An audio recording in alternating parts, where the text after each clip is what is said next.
La pauvre bête, elle a tapé à genre 60 km/h, c'était en sortie de village. Il y a encore des poils ici. C'était un chevreuil. Il a continué sa course, on espère qu'il a survécu. En tout cas, ce qui est sûr, c'est que le pare-choc, lui, il est mort. Garage bagnole et rock'n'roll. Garage bagnole et rock'n'roll.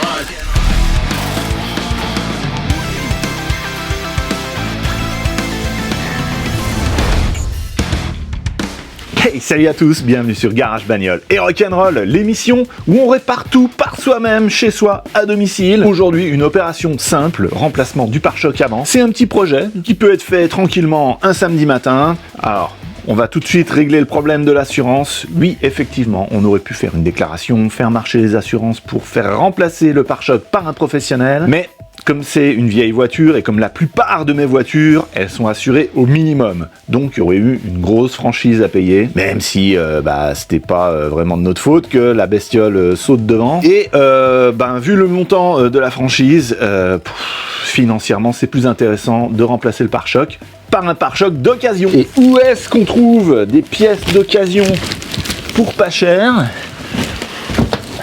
Sur Ovoco, bien sûr. Ovoco, c'est un site qui vous met en relation avec des milliers de casses auto à travers toute l'Europe. Vous pouvez comparer les pièces, vous pouvez comparer les prix, vous pouvez comparer la réputation des casses auto. Vous avez les photos des pièces exactes que vous allez acheter. Vous pouvez regarder dans les détails si elles ont des défauts. Et si jamais il y a un souci, que la pièce que vous avez reçue n'est pas celle que vous avez commandée ou qu'elle ne marche pas, vous avez 14 jours pour bénéficier de la garantie Ovoco. Ovoco vous aide à résoudre les éventuels soucis que vous pourriez avoir avec les casses auto et en plus, les frais de transport de retour sont pris en charge. Ce pare-choc là, je l'ai eu pour pas cher, dans les 200 €. Alors comme c'est une pièce volumineuse, il y avait du transport, environ 50 €. J'ai utilisé mon propre code GBRNR pour réduire les frais de transport de 15%. Vous pouvez l'utiliser aussi, et pour ça, il faut aller le taper à la fin du processus de commande, juste avant de payer. Ça se fait pas automatiquement. Le premier lien que vous trouverez dans la description vous amène sur Ovoco en leur signalant que vous venez de ma part. Ce QR code vous amène au même endroit, il est à flasher si vous regardez mes vidéos sur la télé. Merci Ovoco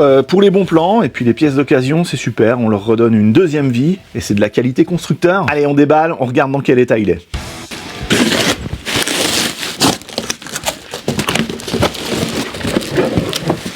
Alors, c'est pas mal tout ça. Déjà, on récupère des feux anti-brouillard. Si jamais on veut récupérer quelques sous, on peut les revendre. Alors, au niveau ici des attaches du bas, il y a celle-là qui est pétée. Celle-là, ça va à peu près. Celle-là, ça va. Ils nous ont laissé les petites attaches là. Ici, ça s'est pété. Ça s'est un petit peu râpé. Au-dessus, on a toutes les attaches, ça en général ça ne casse pas. Là-bas au bout, ça a l'air moyen, mais en gros ça va. On a la petite trappe là pour l'anneau de remorquage. Et face avant, alors elle est pas mal, sauf que c'est pas la même marque. Qu'est-ce que c'est que ce truc ? Eh bien ça, c'est le logo de Vauxhall, parce qu'il faut savoir que Opel, c'est aussi commercialisé sous le nom de Vauxhall dans d'autres pays, en particulier en Grande-Bretagne, je crois. Alors, c'est compatible, c'est exactement la même forme ici. Donc, je pourrais le remonter directement comme ça, mais je suis retourné sur Ovoco, et là, j'ai trouvé une calandre au logo d'Opel. Toc, qui est à peu près en bon état. Elle est pétée quand même là, mais le reste, ça va. C'est pas parfait, mais c'est mieux que celle qui est dedans là. Ok ? Eh ben on va faire le swap. Alors le seul problème quand on change un pare-choc, c'est les vis rouillées. Celle-là, ça va à peu près, on voit l'empreinte. Par contre l'autre derrière là, elle est détruite.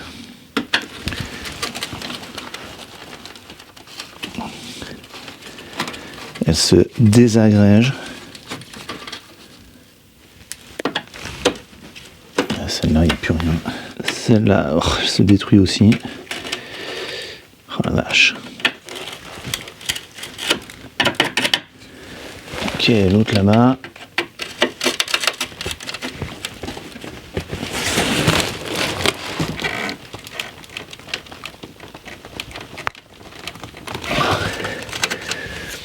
Voilà, j'y arrive pas. Bon, il va falloir sortir la Dremel.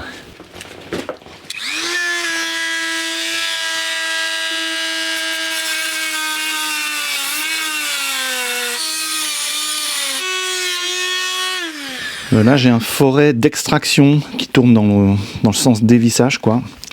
Je vais essayer.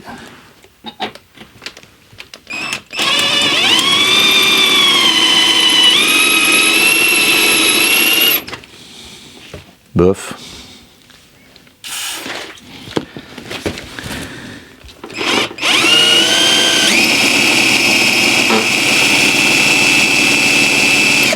Bon, je suis revenu aux forêts normales.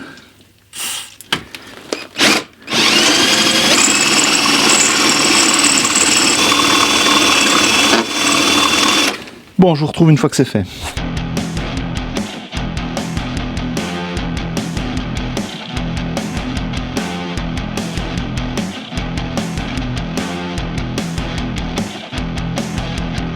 Bon, les deux vis là, j'ai fini par les avoir, mais je m'y suis très mal pris. Couper la tête comme ça va pas. La bonne technique, c'était de prendre le Dremel et de faire une entaille comme ça. Et une fois que l'entaille est faite, tournevis plat.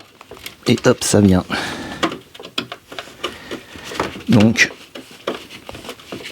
voilà, vous vous souviendrez de cette technique. Pas faire n'importe quoi comme moi. Alors, les petits clips là.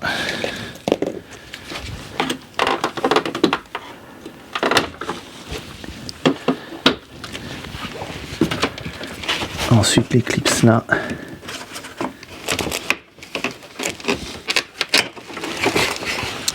Et toc, ça sort.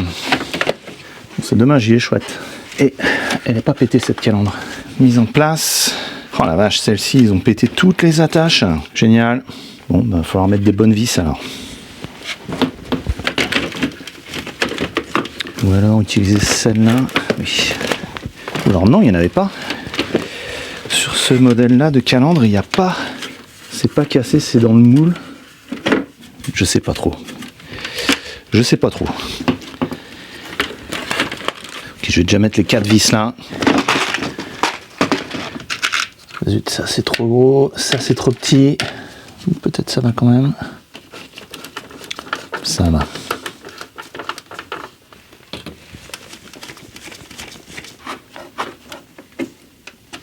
Ok. Et la vis d'origine. Bon.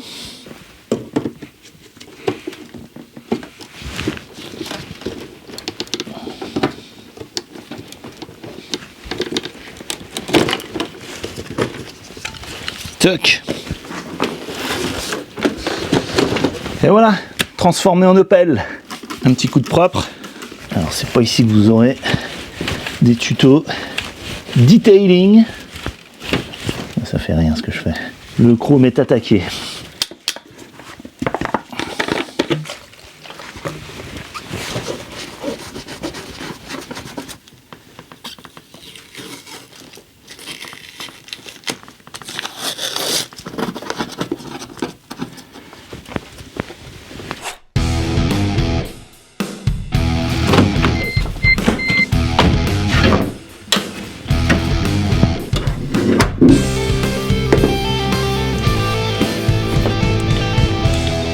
Commence par le plus difficile, c'est-à-dire le dessous.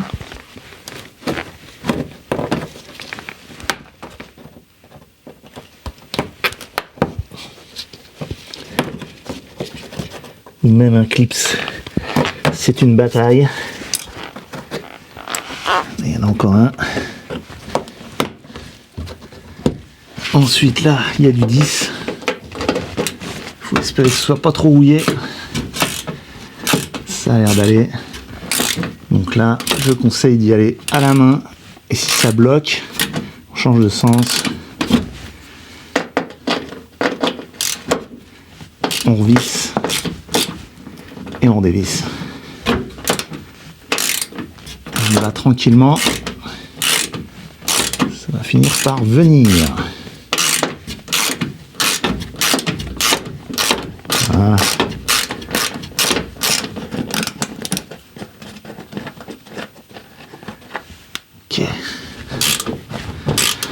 Et oui, là j'ai une fuite d'huile.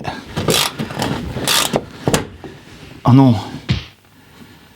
Oh, j'ai voulu aller trop rapide. Bon. Bah ça, moi je ne tente même pas de récupérer. Tant pis. Il faudrait que je m'applique mes propres conseils.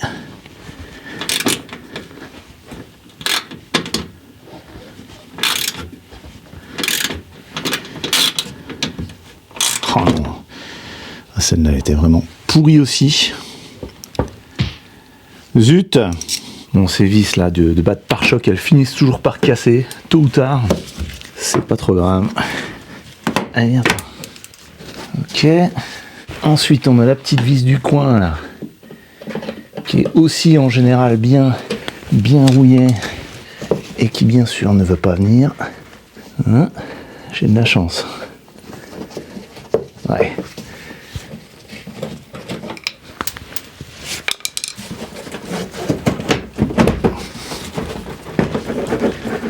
Voilà, ça commence à se déboîter là.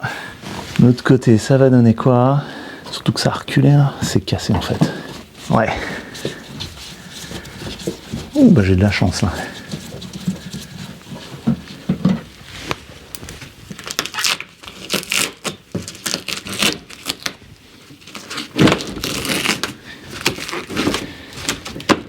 Avant de le démonter, je vais récupérer la plaque d'immatriculation.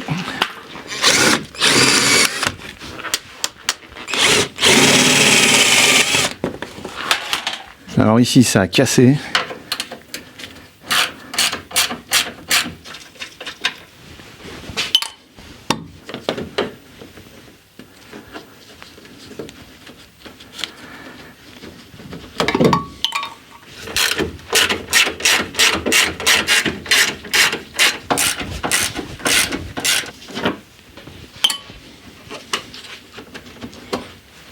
Toc.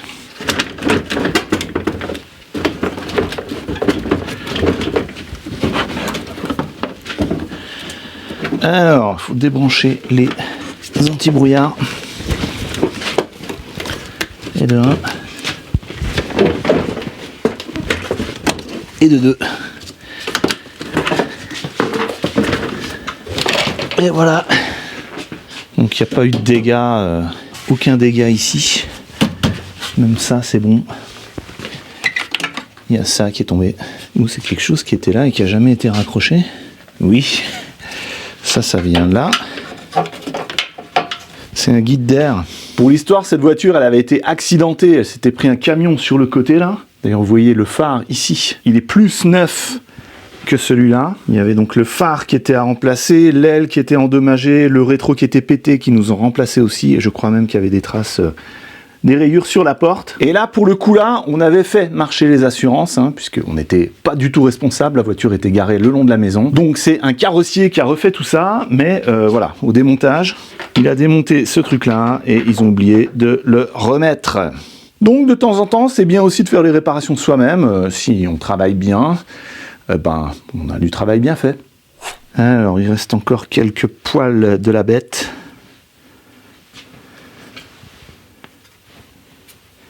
La pauvre bête. Là, sur la barre à l'avant, je disais qu'il n'y avait pas de dommages, mais en fait, si. Hein, là, c'est un peu écrasé. Donc, voilà la forme en biais vers le bas de l'autre côté. Voilà, on est un peu plus comme ça. Mais bon, franchement, c'est rien. Hein. Allez, mise en place du pare-choc de remplacement. Donc, de temps en temps, c'est bien aussi de faire les réparations soi-même. Si on travaille bien, ben, on a du travail bien fait. Et clic.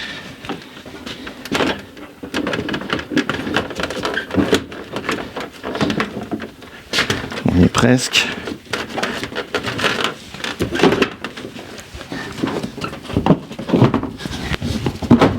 Voilà. Quand ça fait ce bruit-là, c'est que c'est bon.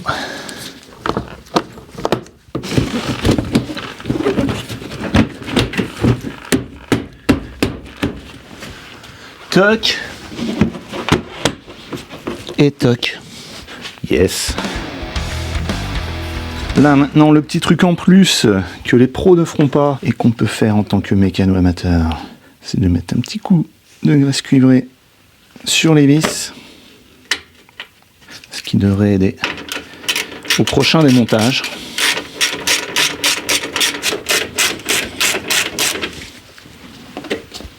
Alors ici, en dessous, coup de bol, le seul endroit où j'ai réussi à retirer la vis, la patte du pare-choc de remplacement n'est pas cassée, donc c'est déjà pas mal. Donc là vraiment, graisse cuivrée. Faut essayer d'avoir une chance de la dévisser la prochaine fois.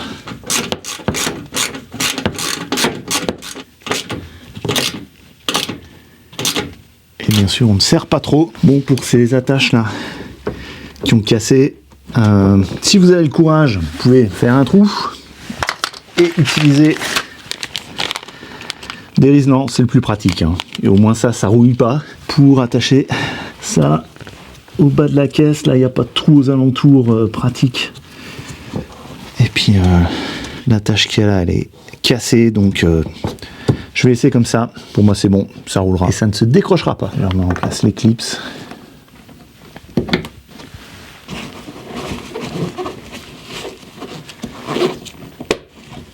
Ok. Et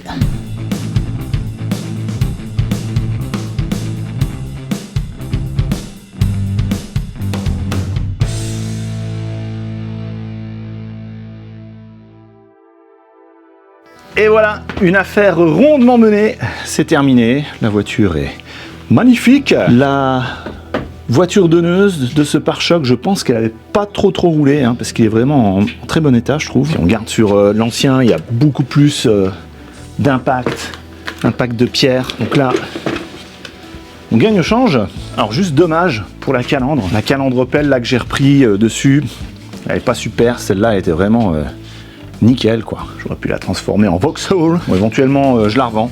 Ou alors je la garde pour un usage ultérieur. Si vous avez des éléments de carrosserie à remplacer sur votre voiture, pensez occasion, pensez Ovoco, vous les trouverez à la bonne couleur et à un prix tout à fait raisonnable. Je vous remets ici mon lien créateur, c'est le premier lien que vous trouverez dans la description. Il vous amène sur Ovoco, le QR code qui est là, pareil. Et en plus de faire des économies, vous faites un geste éco-responsable, et oui, parce qu'une pièce d'occasion réutilisée, c'est une pièce de plus à ne pas produire, donc une pièce de plus en moins. Et en parlant d'économie, pensez à utiliser le code GBRNR pour 15% de réduction sur les frais de transport de vos pièces. Ce code est à taper en fin de processus de commande. Merci Ovoco. Merci surtout à vous de suivre ces aventures mécaniques dans mon garage. J'espère que ça vous motive à faire les choses vous-même, hein. Ah, c'est le but de tout ça, hein. Et pour ça, si vous cherchez les outils ou les produits que vous m'avez vu utiliser dans cette vidéo, les liens sont en dessous dans la description. En attendant qu'on se revoie, je vous laisse ici la playlist de la Mustang, tiens. En dessous, un super épisode aléatoire que YouTube a sélectionné pour vous. Moi, c'est François. Je vous dis à la prochaine sur Garage, Bagnole et Rock'n'Roll. Ouais, ça sent le chevreuil.